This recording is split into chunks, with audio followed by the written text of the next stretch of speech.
Yeah, I'm the one to get it, bruh. I swear to God I'll get it, bruh. Hey, I ain't never giving up. Said I never give up. I got this, man, I got it. I will not quit, I'm on it. Never rock it. Got the block lit, I'm toxic. Spitting logic, make them nauseous. Honest, can I stop this? Never cautious, drop it. I'm the hardest. Knock, knock, bitch, watch it. I'm the fucking king of rock, bitch. Poppin', spitting hot shit. I'm dropping, chronic. I think I'm motherfucking lost it. Well, what's happening here? Oh shit. Didn't quite go 12. Needs a little bit more power. So, let's throw a cam in it. I've got a crane cam, lifters, hardened push rods. The cams are 282 duration, 470 lift, 108 lobe center. So it's about as much as you can put with the stock heads and springs. Probably hasn't got enough compression for it, but you know, we'll give it the fucking rump. Little bit more spice out of it. We're not quite done with it yet. I've got to get this 12 if it kills me. Alright. I've come to a standstill there. I need a harmonic balancer puller. I should have thought of that. Alright, now the front's off. You can see I've mounted this thing, and no shit, it's solid mounted to the Morris Minor rails. There's no chassis or anything in this. It's mostly standard Morris floor pan, apart from the firewall mods. The diff is held in with the original Morris leaf springs. This bracket here is the old roller door bracket, welded by yours truly and bolted on, and it's holding up fine. Alrighty, that's about as much as we can do today. She's all off. I need to get the balancer off to get the cam and everything out. I bought a tool to put it on, but not one to get it off. But I've had a few drinks today, so I can't drive and get one. But that's how we end up in these predicaments, isn't it?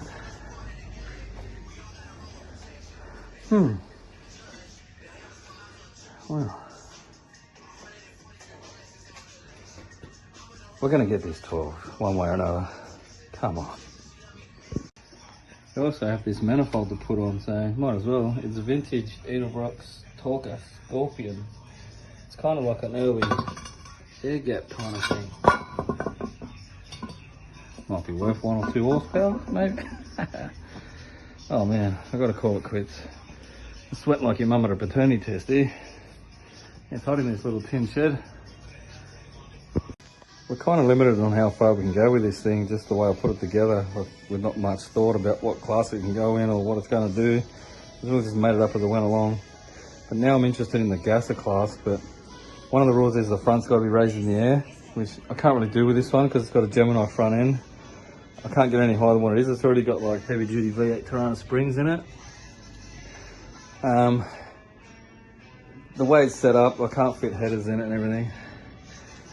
You can go a little bit faster. I just want to get this 12, and then this one's probably going to be shelved and just be a barn find later on. So what we're going to do is build another one. I have another shell here. This one's going to be full gasser. I know it's covered up, but can't be bothered unwrapping it just yet. But this whole front's going to get cut off. Flat firewall. Put on this chassis here, which is a Suzuki Sierra. It's got a similar track. Have to extend it by 6 inches. The Morris wheelbase is 86 inches. This Sierra is 80 inches. Full fiberglass tilt front end is going to be on it. As you can see, it's got the leaf springs. I'm going to take the diff out and put a straight axle in the front. And yeah, bit of work in this one, but yeah. Power plant, I was going to use it out of this, but I think I'm just going to leave this thing complete and go something else with this. We'll have to wait and see. I might uncover it one day, I'll show you again. But yeah, there's another Morris under there. Alrighty, new day. I'm back with it. The tools bought a tool. The cheapest one I could find, of course. That's how I roll. Alright, let's do this.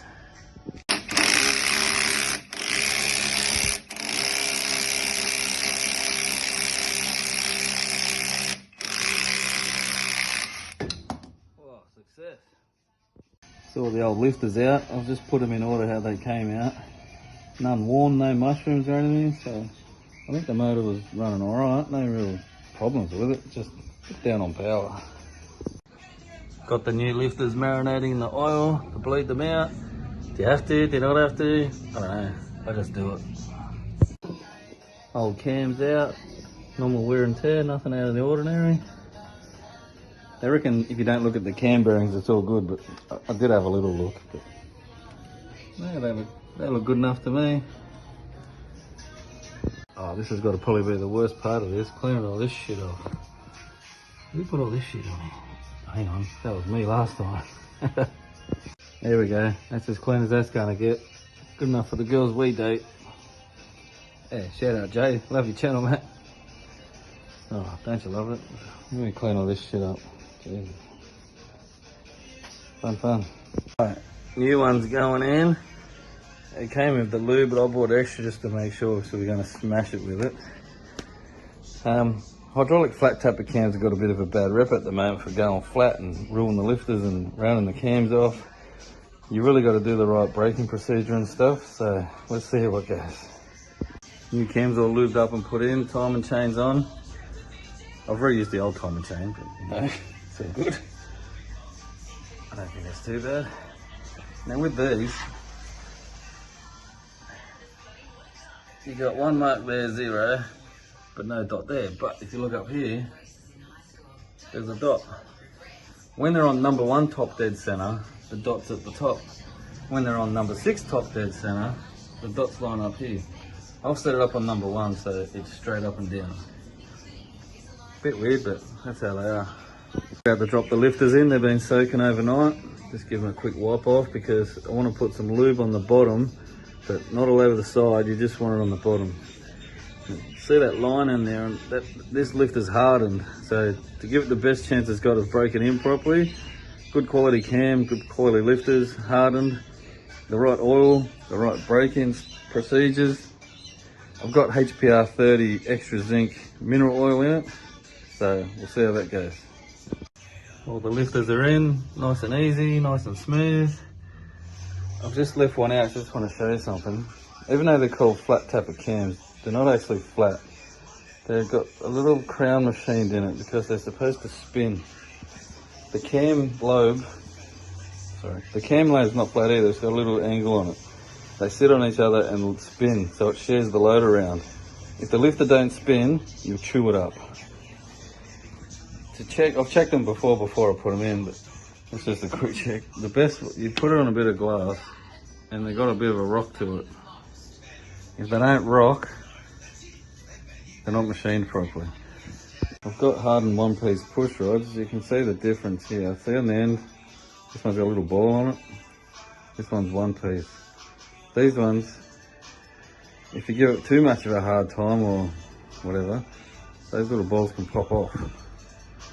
I haven't seen it happen personally, but I know it can. So push rods are all in, rockers are on. No, I haven't bought roller rockers or nothing, man. All the standard stuff's going back on. And with these chevs, they've got an adjusting nut here. What you got to do with the hydraulic cams, adjust the preload. When it's on the base circle, so number 1's on the base circle, you see all this, so you got to tighten all this up.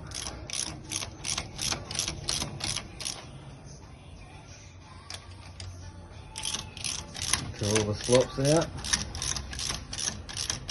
Sorry about the professional camera work here. Getting close, you can hear it rattling.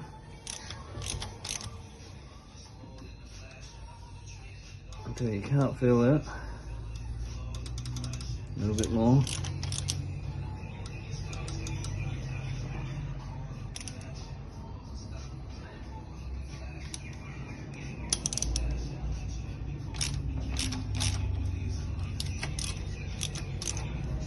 Once there's no clearance there,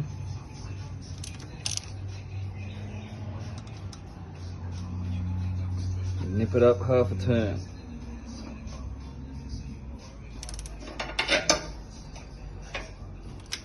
And that's preload set. That's enough for today. I'm just doing a little bit each day while I've got time because In case you didn't know, I'm a bachelor, so I've got to do housework and cook dinner and stuff like that. But you know, if I had a missus, I wouldn't be playing with cars. I'd be spending money on bloody rugs and pot plants and shit. So you got to sacrifice these things. Back again for another day. Timing cover's on, harmonic balance is on, and all the preloads are done. I marked all the cylinders that when I'm done, so I didn't stuff it up. I've got it on full lift at the moment on this one, and there's no coil bore there, so I think we should be alright. Getting there. Put the intake on.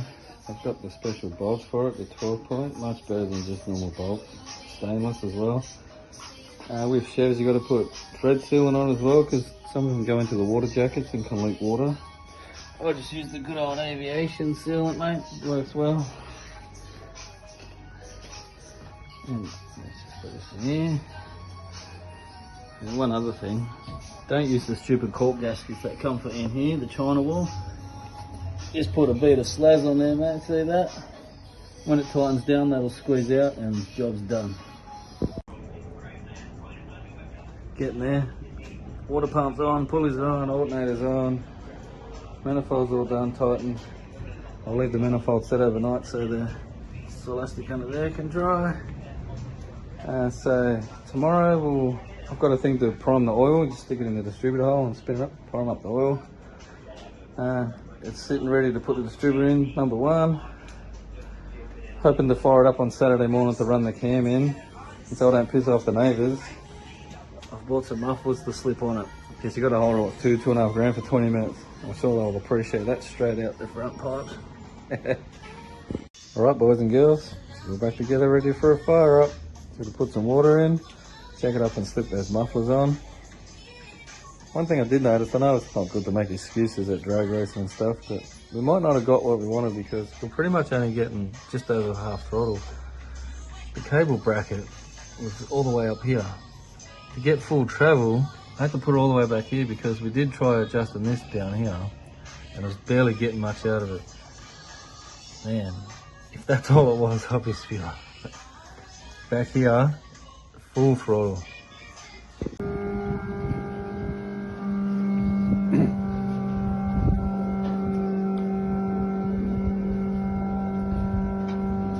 The starter chuck.